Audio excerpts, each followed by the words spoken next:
sejam muito bem-vindos, sejam muito bem-vindas ao podcast Lideranças Diversas, patrocinado pela CNH Industrial, pela Lear, Meritor, Renault, TE Connectivity e Toyota. Aqui, nesse podcast, nesse espaço, vocês irão conhecer a história de grandes profissionais do setor automotivo e da mobilidade e seus desafios aí, tanto no setor quanto na sua carreira e também, é claro, na diversidade. Falaremos com mulheres, lideranças negras, LGBTI+, PCDs jovens, 50+, e claro, muitas vezes com as lideranças que se enquadram em muitos desses eixos ao mesmo tempo. A ideia aqui é te inspirar e mostrar aí curiosidades sobre as suas vidas e a sua carreira.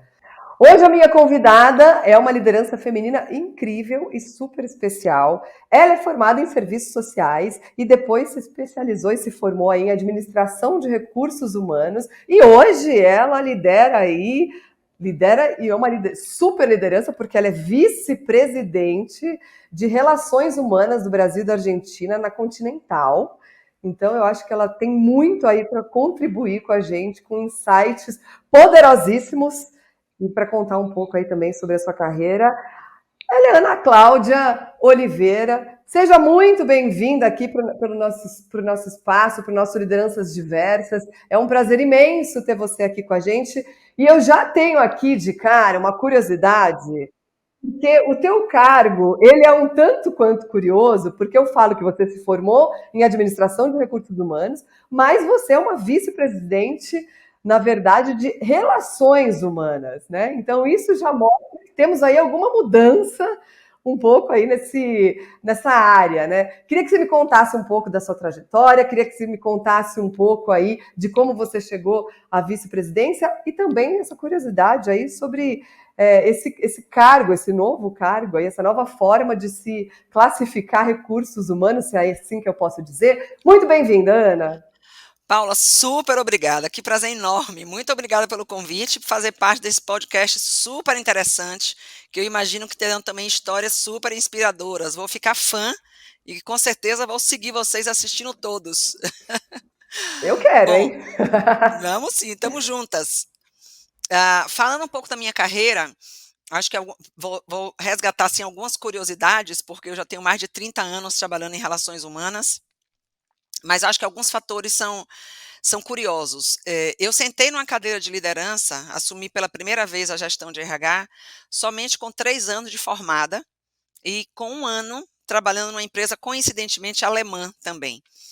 E quando eu olho para trás, eu digo, bom, eu não tenho dúvida que o que me fez sentar naquela cadeira com tão pouco tempo de experiência profissional foi o que a gente chama tanto hoje desses famosos soft skills, né? Eu sempre tive muita vontade de fazer a diferença nas organizações, de deixar um legado. Essa é uma marca que eu carrego desde, assim, a minha vida inteira. E nessa organização eu encontrei um executivo, um CEO alemão, e que ele tinha uma visão de transformação organizacional muito clara, mas faltava ali um braço junto a ele para fazer com que isso pudesse se concretizar no dia a dia da organização. E ele viu em mim naquela época, esse potencial. E óbvio, quando a oportunidade aparece, ou a gente pula, ou a gente não sabe quando ela vai entrar de novo, vai chegar de novo na nossa vida. Então eu agarrei a oportunidade e usei da estratégia para acelerar meu processo de conhecimento e de desenvolvimento mesmo nos processos de RH. Eu costumo dizer que lá atrás, onde tinham 2, 3 pessoas falando em recursos humanos, lá estava eu também, e fazendo muito bem com as empresas que eu admirava naquela oportunidade. Então essa foi assim, a primeira grande organização que eu trabalhei, fiquei 5 anos nesse papel de gestora de RH, implantei todos os processos, os sistemas de RH e consegui fazer a tal da transformação cultural, transformação organizacional que esse CEO tanto queria promover. E é E, interessante, só me tira uma curiosidade. Quantos anos você tinha nessa época? 19, 20 anos por aí. Uau. É. Vamos lá. E eu costumo dizer, e a gente fala muito de diversidade, né? Ninguém cresce sozinho na vida, e principalmente na carreira profissional. E essa figura desse CEO foi muito importante na minha jornada, porque lá atrás ele conseguiu ver em mim o que eu nem percebi ainda em termos de potencial, né, de crescimento. E no dia que eu decidi sair dessa organização, porque eu queria outros desafios e aprendizado, me lembro muito que ele falou assim: "Ana, eu quero fazer o que a gente chamava e fala ainda hoje, de uma carta de referência para você". E ele não fez a carta padrão que as organizações faziam e fazem. Ele efetivamente fez uma página, né, de reconhecimento e de recomendação, e no final ele coloca assim: "Eu recomendo essa profissional de RH para atuar na área de recursos humanos de qualquer empresa, de qualquer porte". Naquela época eu falei: "Uau, você tem certeza do que você está colocando?". Então, essa figura de lideranças que inspiram, lideranças que conseguem enxergar no colaborador aquilo que às vezes nem o colaborador despertou, eu encontrei alguns na minha vida que me ajudaram muito nesse sentido. Depois dessa indústria, que era uma indústria química, eu fui para uma, resumidamente, né, eu fui para uma organização têxtil, onde também o grande desafio era fazer essa transformação cultural e organizacional. Encontrei pessoas também maravilhosas e como mais uma vez, e foram várias na minha vida, eu era a única mulher no time de gestão. Então, também foi uma carreira sempre muito solitária nesse sentido, né, não tinha uma grande, eu não contava com muita, assim, rede de apoios nos times, gerenciais que eu fazia parte. Então essa indústria têxtil também eu era a única mulher no cargo de gestão, e o desafio era bastante semelhante, de transformar a organização numa organização com outro nível de engajamento. Foi um trabalho intenso, de também 5 anos, 5 anos é um período cabalístico em minha vida que eu rompi com a Continental. Ai, que bom, porque senão eu já ia ficar preocupada. Exato. E quando eu estava nessa indústria têxtil, depois de, como eu te falei, 5 anos, eu fui convidada, eu não sabia que era a Ford naquela época, a Ford tinha 5 anos, 4, 5 anos que tinha inaugurado o complexo Norte-Nordeste que ficava em Camaçari, né, que infelizmente, recentemente foi fechado. E aí naquela ocasião eu Você é de participei de um Salvador, né? Nessa eu fase sou você baiana, estava em olha o Salvador, você é sotaque. baiana, É. e nessa fase você acha que ter ido para Ford foi uma conexão por você estar lá perto, por você ter Foi a uma sua conexão vida, muito. né, em Salvador? Exato.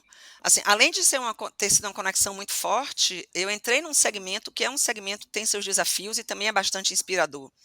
E eu não tinha nenhuma Uhum. noção do que era o segmento automotivo, porque eu vinha de outros segmentos, né? Como o RH é uma área transacional, isso acho que é uma das coisas muito gostosas. A gente termina conhecendo diferentes segmentos. Mas o mais legal nesse processo seletivo da Ford é que bom, enfim, fiz o processo como todos os outros, normal, e no final, a CEO, desculpe, a VP de RH América do Sul na época, ela me ligou um belo dia e falou assim: "Ana, eu tenho um prazer enorme de lhe dizer que num processo seletivo com mais de 100 candidatos, num shortlist, eu não me lembro bem do número, mas era assim, num shortlist de mais de 20 pessoas, onde todos eram homens, você foi a única mulher e é você que a gente quer aqui". Então eu falei: "Uau!", assim, o coração Ai, que transbordou, maravilhoso. né. Mas isso era um critério da montadora de ter mulher ou, na Não, verdade... eles não tinham, não era ainda um foco da organização, mas ela, como já estava antenada nisso e pelo fato de ser uma mulher que inspirava numa posição que ela tinha, ela puxou o link já naquela época, isso tem 18 anos. Eu já estou no segmento automotivo há 18 anos. E, bom, e meu grande desafio na Ford é eu assumir a área de RH, quebrei alguns paradigmas, porque as montadoras têm uma tradição de crescimento muito dentro de casa. Não era comum ver na Ford alguém já chegar numa posição de gestão.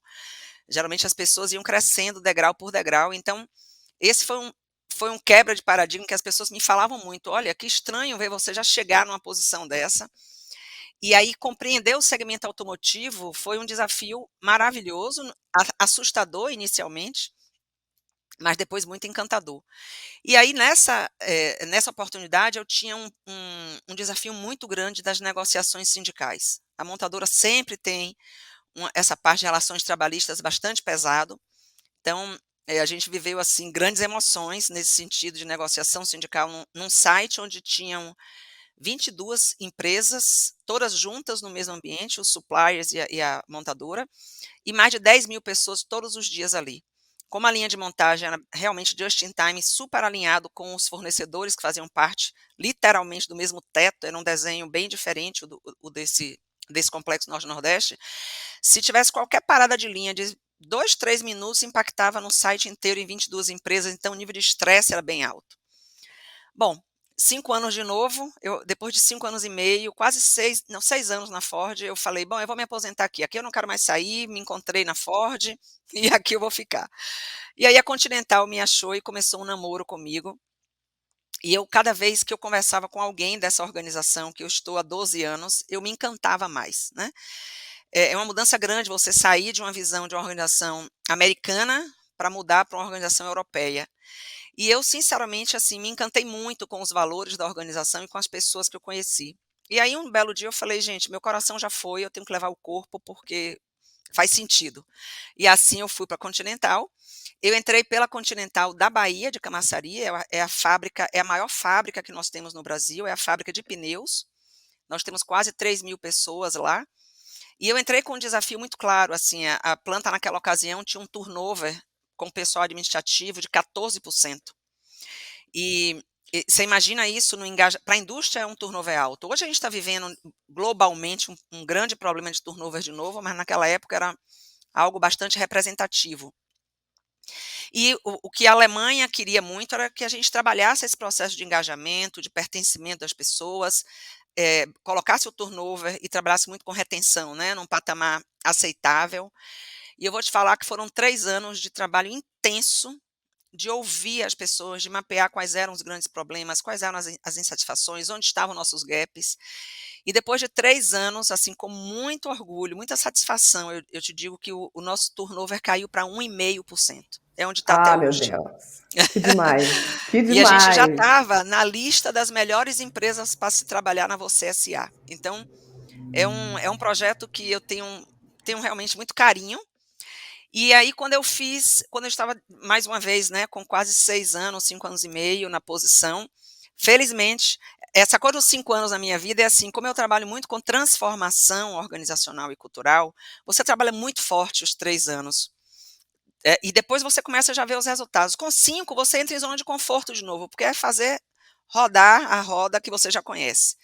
E eu estava nesse momento lá, quando, essa posição que eu estou hoje, de vice-presidente de relações humanas da Continental, ficou vaga, porque meu colega anterior ele foi para o México. E eu estava no mapa de sucessão da posição, e aí pronto, bateu na minha porta e eu falei: "Vou topar o desafio", assumi então em 2016, aí eu vim para São Paulo. Hoje, então, meu grande desafio, nós temos 3 grandes áreas de negócio na Continental, que apesar de ser uma organização só, tem uma independência, que é pneus, o segmento automotivo e a área mais industrial, de indústria pesada, que é a Contitec. E um dos meus desafios é fazer com que toda voz de RH, seja em qualquer uma dessas áreas de negócio, tenham a mesma voz, né, atue numa mesma direção e colocar todas as nossas plantas e unidades no mesmo patamar, quando a gente fala de engajamento e de pertencimento das pessoas. Então, hoje, nós temos todas as localidades na lista da Great Place to Work, e isso também é uma grande vitória. E é assim que a gente vai transformando a vida das organizações. Então, esse papel meu hoje de relações humanas, a gente não chama mais recursos humanos já de algum tempo. A nossa board member na Alemanha, a Ariane, ela, assim que ela chegou na organização, ela falou: "Vamos mudar esse nome, porque a gente não trabalha com recursos humanos, nós trabalhamos com pessoas e a gente atua nas relações humanas". Então, por isso do Adorei. nosso novo nome, novo velho já, mas que a gente super acredita. Eu adorei. Adorei e acho que você trouxe aí alguns pontos muito legais para a gente abordar, que são muito desafiadores hoje em dia, né? Que a gente percebe aí, não só no setor automotivo, mas eu acho que na maioria dos segmentos, né? Essa história do turnover, quando a gente pensa em novos talentos, né? A gente percebe essa ansiedade dos jovens de, né, crescer, ascender rápido dentro das organizações, ter um monte de experiência, né? Não existe mais aquele sonho de se fazer uma carreira dentro de uma empresa, né? Então, esse é um grande desafio que eu entendo que esse turnover ele está aí permeando talvez por toda a hierarquia, mas existe também, acho que esse desafio nos jovens e mais um desafio que eu queria colocar para você comentar, que é Você trouxe isso muito bem, e eu tenho percebido muito nas empresas. Eu tenho conversado com muitas lideranças femininas e eu percebo que a grande maioria ascendeu na mesma empresa. Está há muito tempo nas empresas, mais de 10 anos, né, para conseguir chegar num grande cargo, porque não é muito normal dentro do nosso setor a gente perceber essas contratações de grandes lideranças vindas de fora. Então, eu queria Uhum. que você comentasse esses dois pontos aí. Muito bem. Esse fato que você fala, essa nova forma dessa geração mais jovem de, eh, eh, de permear nas organizações, de não ficar muito tempo em nenhum lugar, eu diria que é mais do que isso, né? Eles têm uma lealdade, obviamente, com a carreira deles, com a felicidade deles no trabalho, e isso aumenta muito o nosso desafio nas organizações, porque as pessoas hoje escolhem onde querem atuar, onde querem trabalhar e por quanto tempo ficar. E só faz sentido para elas ficar se realmente tiver conexão com o propósito delas, se gerar significado para elas. Então, o desafio hoje está posto para todas as lideranças e para a gente também de relações humanas. E para mim só tem um caminho, que é o caminho mesmo desse de engajamento, de gerar significado, ajudar as pessoas nesse sentido, né? Empoderar essas pessoas para terem protagonismo no dia a dia da organização faz uma enorme diferença. E eu diria que no mundo de hoje tem alguns fatores que, se a gente não tiver na organização, você não consegue nem atrair esse público. Um deles é a flexibilidade. Assim, organizações que a pandemia está aí, vai, não vai, mas a gente já passou da crise, mas algumas empresas retroagiram, né? E hoje estão no modelo 100% presencial de novo. Outras se adaptaram muito bem ao híbrido, mas essa turma mais jovem, se você chama eles para um processo seletivo dizendo que na organização a atuação é 100% presencial, você vai ter bastante desafio de atrair esses talentos. Então, uma das coisas que a gente acredita na Continental é que tem três, eu diria, grandes fatores que ajudam a reter essa turma na organização. Um é esse, flexibilidade.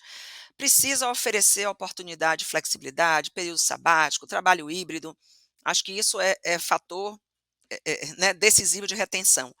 Um outro é a diversidade, essa turma, e as pessoas, graças a Deus, de uma forma geral, essas pessoas compreendem de que o ambiente organizacional precisa refletir a sociedade que está do lado de fora, e eles querem estar, e elas querem estar nas organizações onde possam ser genuinamente quem são, e assim performar com seu melhor e maior potencial. Então, eu acredito muito nisso.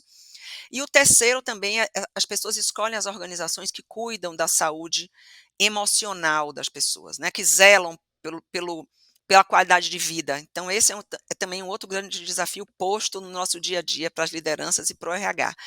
Eu acho que esse é o caminho, Paula. A gente atua muito na Continental nesse sentido. E eu acho que se você faz isso, se você consegue gerar essa identidade, né, esse fit cultural, as pessoas tendem a ficar. Sinceramente, só vale a pena ficar enquanto tiver paixão, enquanto tiver amor. Eu costumo dizer assim, ó, able to go, but happy to be. Tem que ser uma escolha de todos os dias. Nós queremos os melhores profissionais que estão sempre prontos para ir para qualquer outro lugar e que sejam atrativos para qualquer lugar. Mas eles escolhem todos os dias ficar na organização. Acho que essa é a grande diferença. E Bom, e esse é um você me grande pergunta. desafio. Te Exato. perguntei, te fiz uma outra pergunta Você que me é fez uma desse outra tempo pergunta. das mulheres ascendendo dentro das empresas. Das Exato. oportunidades que as empresas às vezes não têm, não oferecem de trazer, né, esses talentos de fora, e sim, eu acho que promover internamente, né? Eu estou falando muito no caso das mulheres, muito específico assim, né? Realmente a gente vê que as mulheres, na grande maioria, elas ficam muitos anos na mesma organização para conseguir chegar a posições executivas. Na minha jornada foi um pouco diferente, exatamente porque eu não sempre privilegiei as mudanças organizacionais por uma crença que eu tenho de que as organizações elas foram feitas para serem duradouras e os profissionais foram feitos para agregar valor e seguir a sua jornada agregando valor em vários lugares. Então, no meu caso foi diferente. Eu acho que eu encontrei, nunca atribuo a sorte. Eu acho que é você estar pronto, é você ter coragem e ousar, né?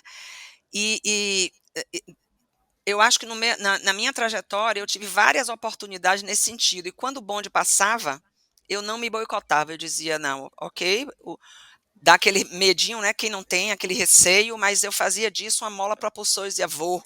E me jogava lá e e ir atrás dos aprendizados que precisava, do desenvolvimento dos gaps necessários. Então, eu acho que essa ousadia, essa coragem é super necessária. E eu encorajo todas as mulheres a fazerem isso todos os dias. E a gente precisa, na hora que a gente cresce na organização e chega em posições de destaque, nosso maior legado é ajudar todas as outras que estão aí no dia a dia, entrando na vida profissional ou em qualquer outra posição de carreira, a subir junto.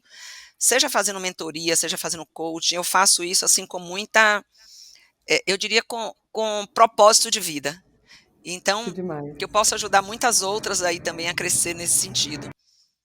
Que elas não Que precisem demais. esperar 10, 15 anos no mesmo lugar para chegar a uma posição executiva, que elas cheguem bem antes e encurtem esse caminho.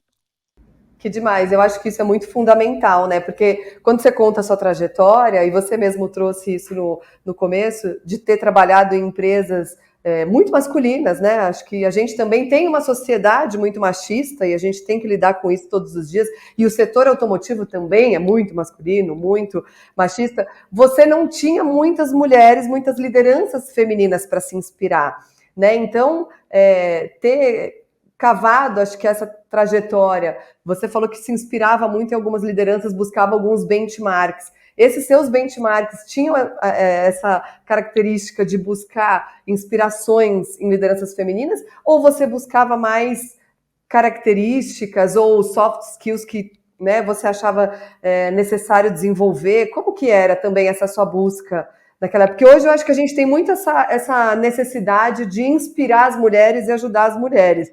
Mas não foi tão fácil assim para você, né? Exato. Na verdade, eu usava 2 critérios na busca. Então, eu buscava por organizações que eu percebia no mercado, seja através das notícias, nos workshops, nos congressos, nos cases. Então, organizações que eu admirava, porque eu via cases bem-sucedidos, eu ouvia histórias daquelas organizações como inovadoras na área de relações humanas, tendo práticas novas, né, bem transformadoras. Então, eu primeiro buscava nisso, e eu encontrei várias mulheres, apesar de ser muito difícil, mas a área de RH, onde você geralmente encontra com mais facilidade mulheres nas organizações, é na área de RH.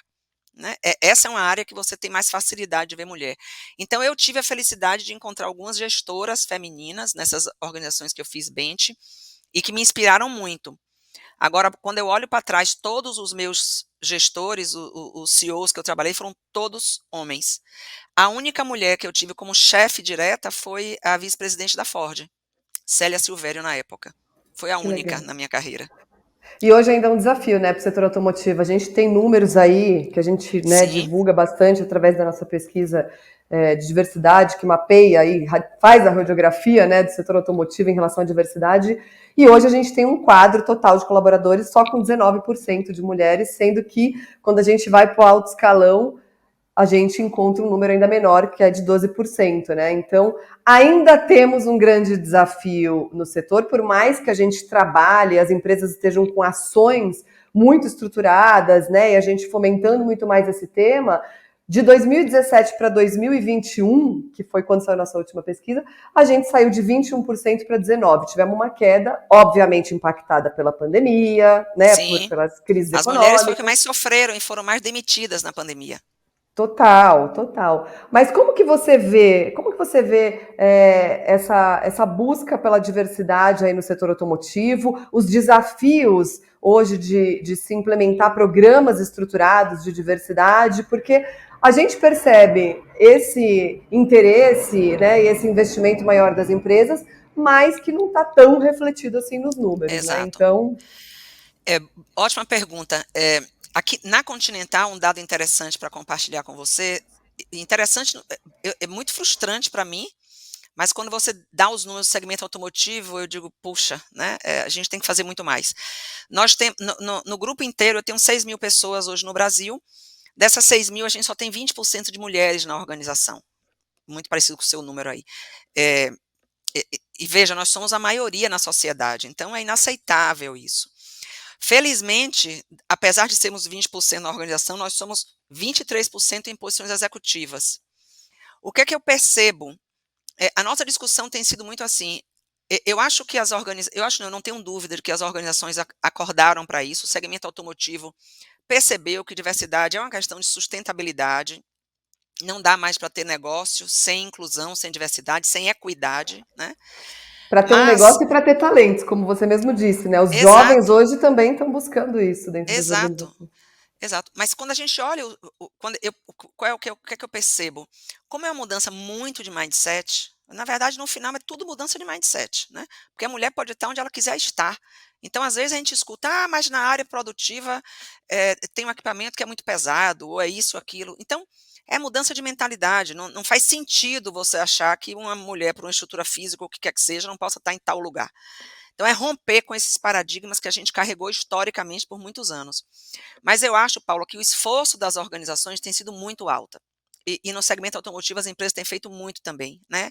A Fiat é um caso muito legal também nesse sentido, mas os números não refletem. Então, o que é que eu acho? A gente agora está no movimento de definir metas. E aí, ao invés de criar uma meta Brasil e fazer top-down para as localidades, a gente está no caminho inverso. Então, o que é que a gente decidiu no nosso conselho de diversidade? As localidades, eles estão fazendo workshops de diversidade de final de ano nas localidades, e eles estão definindo, em cima dos números deles, daquela fábrica, daquela unidade, 3 desafios para o ano que vem, colocando metas claras. Eu acho que assim vai ser mais fácil, porque quando a localidade define o que ela quer e todo o time de liderança assina naquelas metas, não foi ninguém fora que criou, foram eles. Então eles vão lutar por isso, eles vão atrás disso. A gente está muito esperançoso de que o ano que vem seja melhor. Agora, a gente já consegue ver aqui 2 portas de entrada super claras. Eu diria que a gente tem 3 grandes avanços. Um é de que quando você olha os jovens aprendizes, a gente tem já de 2 anos para cá, na porta de entrada, 50% de homens, 50% de mulheres, efetivamente admitidos. E eles ficam muito na organização. E Nós vou te também falar, somos um. assim, só como curiosidade, esse também é um número que Exato. faz parte do setor, é Precisa a ser realidade do representado. setor. Esse É, 50-50. A entrada dos jovens, né, o nosso funil hierárquico mostra que no início da carreira a gente já tem, né, essa olha aí que equidade aí. legal. Mas quando a boquinha vai abrindo, né, É da porque requer um hierarquia, tempo, né, mas requer um pelo menos a gente tempo. está garantindo que a entrada a gente tem com mais efetividade. Para estagiários também, eu tenho 55% de mulheres, entrando na organização já nos últimos 2 anos. E no pipeline, na posição ali de coordenação, eu já tenho um número bastante representativo de mulheres também se preparando para a gente aumentar a presença feminina, no segmento em carreira executiva, né, de liderança. Mas assim, requer tempo, é uma jornada interminável, nunca está pronto, nunca está acabada, e a gente tem que acreditar e dar esse protagonismo, né. Você não pode entender que equidade, inclusão e diversidade é um papel de uma área específica da organização ou do RH, é de todo mundo, são É de de todo todas as mundo. pessoas que fazem aquela organização. Tem que ter o Então engajamento dos colaboradores todos, né, para que exato. aconteça. Eu sou muito otimista, eu acho que sim, a gente vai chegar lá. É uma questão, a discussão é de que tempo e em que aceleração. A gente precisa acelerar esse movimento. Esse é o desafio posto. E que nem você falou, acho que é um impacto não só de mudança de mindset, mas é uma mudança cultural, né? A gente Sim, vem de uma cultura machista, a sim, gente, né? E para você mudar uma cultura, leva, acho que algumas gerações aí para que isso exato. aconteça, para que a gente sinta esse impacto de mudança, né? E daí você teve aí você falou que tem 30 anos já de carreira, é isso? Sim, E daí eu tenho certeza que nessas grandes organizações, se você olhar para trás aquele início de carreira, existia um modelo de liderança muito diferente do que a gente tem hoje. Essa transformação toda do setor, né, das organizações, da sociedade, impactaram muito o perfil da liderança. Né? Eu percebo que eu me formei em administração e naquela época a gente aprendia a planejar para não errar. Né? Hoje você tem, e você aprendia que você tinha que ser um líder com respostas, todas as respostas, então todo mundo vinha até você.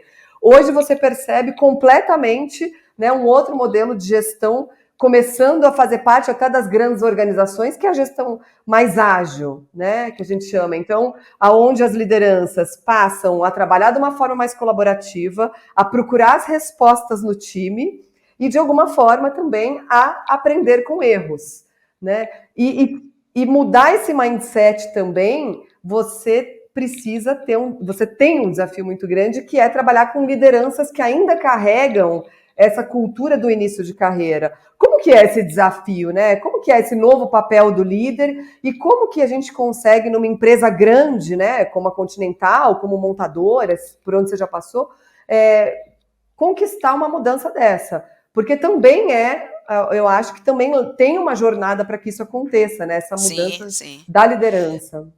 Bom, é uma jornada extremamente desafiadora. Eu adoro esse tema, porque a gente está falando de desenvolvimento de pessoas. E quando a gente olha para a liderança, você fez um retrato super positivo. E a gente pode ir mais atrás, né? A gente pode dizer, só para entender esse contexto, de que uma das primeiras lideranças que a gente observa, o papel do líder, foi lá, desde a época da escravidão, onde tinha um capataz, que ele exercia a liderança e a busca da entrega do trabalho, do resultado, em cima de muita medida disciplinar, né? Era um extremo controle. Isso carregou muito, isso carregou na época da Revolução Industrial, então a gente, de fato, tinha uma liderança lá atrás e em todas as empresas, nas montadoras, no nosso ambiente também automotivo, do líder que era aquele que manda quem pode e obedece quem tem juízo, né?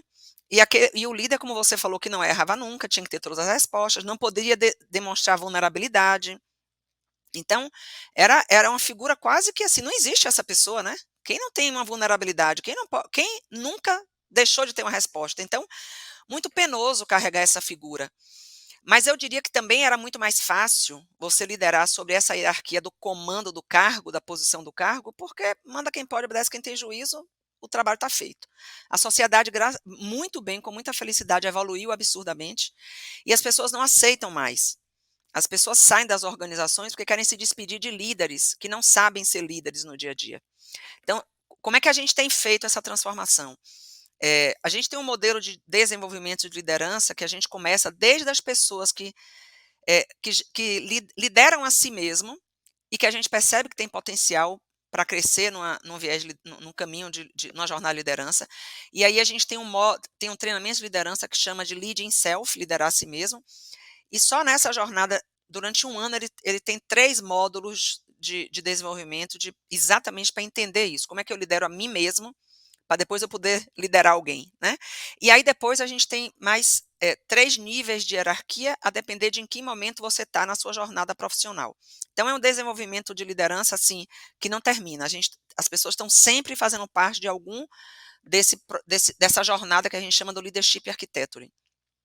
E em função da pandemia, Paula, eu acho que a pandemia tornou esse papel da liderança ainda mais difícil, porque na pandemia a liderança precisou aprender a como lidar com o luto dos colaboradores, né, como lidar com um ambiente de extrema insegurança e de medo, todos nós vivemos, e foi uma realidade onde todo mundo viveu a mesma coisa. Então, o que meu colaborador vivia de dificuldade, numa realidade que a gente nunca viveu antes, o líder também vivia, estava todo mundo no mesmo lugar. E aí eu digo que assim, a liderança ela gera, a depender da forma como ela lidera, ela gera vida, felicidade, realização e prazer, ou ela gera dor e morte, sem dúvida, porque ela adoece as pessoas. Então nós desenvolvemos, foi um projeto super bem-vindo aqui na Continental, o ano passado, nós desenvolvemos com uma parceira, uma consultoria que a gente preza muito, um trabalho de desenvolvimento em liderança humanizada, onde nós colocamos todos os nossos executivos, né? Tinham 70 pessoas, foram 5 módulos, foi o ano inteiro de desenvolvimento, onde a gente convidou, em cada módulo, eu participei, nós éramos convidados a refletir sobre os nossos valores, as nossas crenças, por que a gente age dessa forma e não da outra, por que é tão difícil, muitas vezes, puxar a diversidade, a equidade e a inclusão, por que tanto boicote? E assim, visitar os valores e fazer um processo de autoconhecimento foi fundamental. Esse processo foi tão rico que esse ano a gente cascateou o mesmo modelo internamente para todo o restante da nossa liderança, desde um primeiro nível de liderança da organização. Nós conseguimos pegar 60% de todos os outros líderes que nós temos, e o ano que vem a gente vai abraçar mais 40% para fechar esse processo. Então, por que isso? Porque é importante aprender a vida inteira, né? E é importante ensinar de que nós estamos liderando, de novo, não são recursos, não são processos, são pessoas, no final tudo está ligado a pessoas, né. E nesse desafio desse novo mundo, onde as pessoas ficam onde querem estar, elas ficam onde tem propósito, onde tem significado, onde tem lideranças que inspiram. Se a liderança não estiver conectada com isso, ela é um desastre na estratégia organizacional, porque as pessoas sim vão se desligar, vão embora, além de ter todo um processo também, como eu coloquei, assim, de adoecimento, que acho que nenhuma organização quer fazer isso, né, na sociedade. Então, liderança hoje é um desafio enorme, e eu diria de que, infelizmente, as organizações muitas vezes continuam errando, colocando excelentes profissionais técnicos em posições de liderança. E aí depois eles são demitidos da organização ou eles saem da, enfim, alguma coisa tem que ser feita porque eles não tinham as atitudes necessárias, os comportamentos necessários, soft skill para liderança. Não é para qualquer pessoa, né? Tem pessoas que realmente nasceram para fazer uma outra jornada que é tão valiosa quanto a de liderança, mas uma jornada mais de especialista. E eu acho que esse olhar da atitude que é fundamental para a liderança precisa ser muito levada muito a sério para parar de para a gente não cometer erros como já fizemos muitos na nossa jornada. Então, muito legal, Ana, tudo isso que você trouxe. Eu acho que tem algumas reflexões que a gente precisa fazer aí também, porque a gente, quando fala em equidade de gênero, diversidade, a gente acaba olhando muito para um grupo feminino, enquanto a nossa liderança no setor automotivo é praticamente masculina, né? E a gente percebe que existe esse gap de vulnerabilidade no comportamento dos homens. Eles ainda carregam uma cultura provedora, uma cultura ainda machista, que é difícil de se quebrar e isso se refletir na liderança. O que vai ser um grande desafio, igual você falou, né? Acho que para grandes organizações, especialmente para o setor automotivo, porque existem esses soft skills aí nessa nova liderança que precisam ser desenvolvidos e a gente tem que quebrar essas barreiras de culturas antigas, né, e comportamentos antigos. Então, acho que o desafio ainda é bem maior aí e longo Sim, para si, né, é um trazer desafio que está resultados. posto. Essa questão da vulnerabilidade, talvez eu tenha um exemplo interessante para colocar. Na Continental, a gente fez uma campanha e continua fazendo ininterruptamente, que a gente chama assim: coloca o elefante rosa na sala. Fala das suas vulnerabilidades, né? Então tem um convite que é sempre feito para as lideranças, em vez de você falar das suas vitórias, fala de alguma coisa que foi um fracasso, que você errou, que você não faria de novo, então traz a sua vulnerabilidade. Essa coisa do elefante rosa marcou muito, e é um estímulo, porque é novo aprendizado, começar a falar de coisas que a gente não dizia, né? E os homens, principalmente, como você falou, assim, eles se permitirem demonstrar uma emoção, não segurar a coisa e em público, perceber que aquele ambiente aceita isso e é seguro para a manifestação de emoções, tudo isso é uma construção. É um reaprendizado, né? A gente É, teve, acho que, uma cultura, especialmente na infância, né? Que acho que nos trouxe até essa situação e que agora a gente tem que reaprender. E você trouxe uma exato. questão interessante que foi o aprendizado constante. A gente acho que vai passar a vida inteira aprendendo, coisa que lá atrás também não era tão comum. Fazia-se uma pós, um MBA, acabou, né? Estamos lá, fez Sim. uma faculdade boa, né? A carreira está pronta. E hoje não. Hoje a gente tem esse aprendizado constante. Queria pegar um pouco esse gancho, saber, ir agora um pouco para a vida pessoal. Vamos conhecer um pouco a Ana fora daí, fora da Continental, fora dessa carreira maravilhosa, brilhante, inspiradora, né, que é a sua. E vamos olhar um pouco a Ana lá naquele âmbito mais pessoal. Como que você lida com esse aprendizado constante? Aonde que você busca tudo isso? O que você faz fora da empresa? Quando você fecha a porta aí e fala, não, pera, tô de férias. Quais são os seus hobbies? Como que é a Ana aí? Legal. Pô, que legal poder compartilhar isso. Quem me conhece fala muito que uma das minhas marcas é assim, eu adoro conectar pessoas. Então, um dos meus prazeres na vida é encontrar amigos, pessoas. Eu venho trazendo, né, várias tribos. E eu faço isso porque eu realmente gosto, é muito natural. Então, um dos grandes prazeres que eu tenho no final de semana é sentar numa mesa, rodeado de amigos, chamar um, chamar outro, pessoas que às vezes eu não vejo há um bom tempo, mas eu não perco a conexão, né? Adoro fazer isso. E me faz muito bem. Para mim é uma grande terapia, uma roda de amigos, um bom bate-papo e trazer essas tribos. Quando eu faço alguma celebração, Paulo, é muito interessante porque as pessoas me falam, Ana, é engraçado, você traz as suas amigas que foram de uma vida e que estão comigo há mais de 30 anos, foi da universidade. E a gente se acompanha. Aí tem pessoas que foram da empresa tal. Então eu vou juntando e conectando essas tribos. Eu acho que esse essa é uma característica forte. O que é que eu adoro fazer? Eu gosto muito e me ajuda nessa questão do estresse, do equilíbrio emocional, a atividade física. Eu faço todos os dias, eu escolhi de que o horário que ninguém mete a mão é o horário para mim de 6 horas da manhã. Então, 5h30 eu estou de pé, levanto na maior boa vontade, assim, eu sou muito matutina, então eu levanto com toda a energia e 6 horas eu estou fazendo minha atividade física diariamente para começar bem o dia, né? Adoro estar com a família, isso para mim também e amo praia, gente, então onde tiver o mar, onde tiver sol, é para lá que eu vou. Essa é Esse uma é um herança dos baiana, prazeres que assim, me de ter move. vivido É, naqueles lugares é. paradisíacos, conta. Exato, eu fui criada na praia, né, muito próximo da praia, e na Bahia eu moro inclusive numa região chamada Vilas do Atlântico, que a gente vai andando pra praia. Então, para mim a questão do sol, da areia, da água do mar me reenergiza muito, acho que cura as pessoas, né, repõe todas as forças que você precisa para seguir.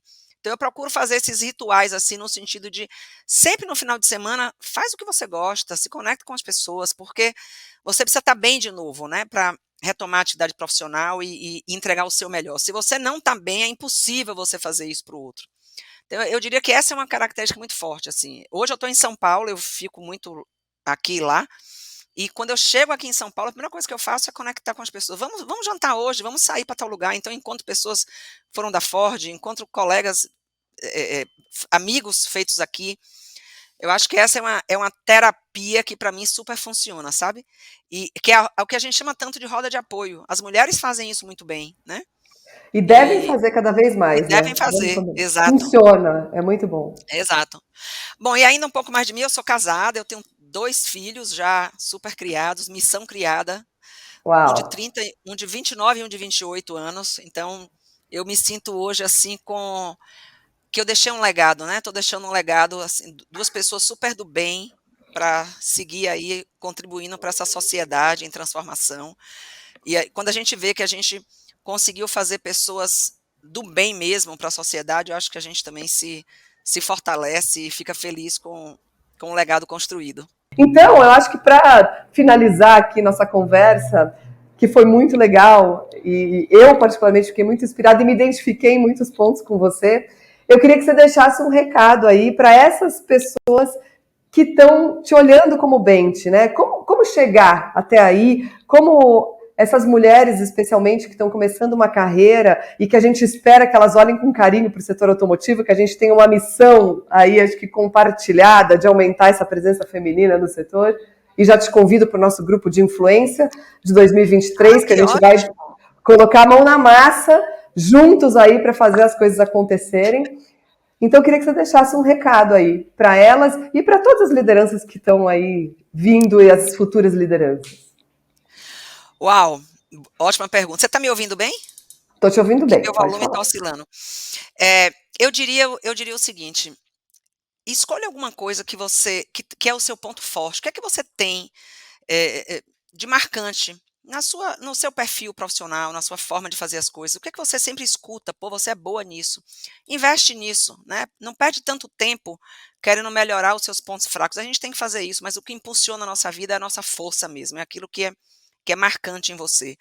E eu tenho o maior prazer, as pessoas entram em contato comigo no LinkedIn, eu acho que é missão de vida, eu tenho prazer de trocar e de compartilhar, fico à disposição, isso é realmente genuíno, acho que uma sabedoria, Paula, que eu sempre busquei, é um alerta, né, que eu deixava sempre assim em minha cabeça e consegui não me iludir.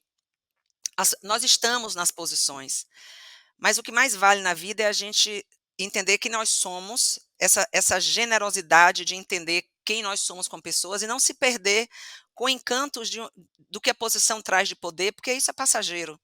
Então, para mim, o que mais vale é quem eu sou mesmo como pessoa, a minha simplicidade enquanto gente, né, o meu gostar de gente, de pessoas dentro e fora das organizações no mundo, e não se iludir com isso, porque a carreira ela é brilhante, ela brilha nos nossos olhos, e eu fico muito feliz de hoje ser fonte de inspiração para muitas pessoas.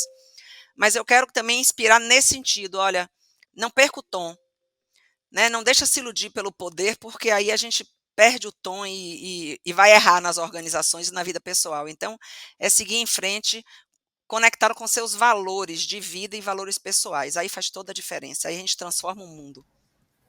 Que maravilhoso. Fiquei até arrepiada aqui, porque eu sempre falo a mesma coisa. O que interessa no final da nossa jornada é a pessoa em que você se transformou, né? E o quanto você Exatamente. transformou também as pessoas ao seu redor. Então, maravilhosa. Eu amei Ai, esse que nosso papo. bom. Ficaria aqui horas conversando com você, se aprofundando ainda em todas essas transformações que você faz, não só nas empresas, mas também nas pessoas, porque isso dá para ver, isso transborda em você. É muito Que bonito, bom, acho que muito legal. bom. Eu admiro muito pessoas assim, não digo nem só mulheres, mas pessoas que conseguem ter Sim. essa luz. Então, foi muito bom. Agradeço a sua presença aqui no Lideranças Diversas e espero que assim tenha muito alcance essa nossa conversa para que a gente consiga continuar semeando tudo isso, especialmente no setor automotivo. Com certeza, super obrigada, foi um prazer, foi muito gostoso falar com você. Você é uma figura inspiradora também. Ah, Então, de obrigada. coração, obrigada, é um prazer enorme. Obrigada.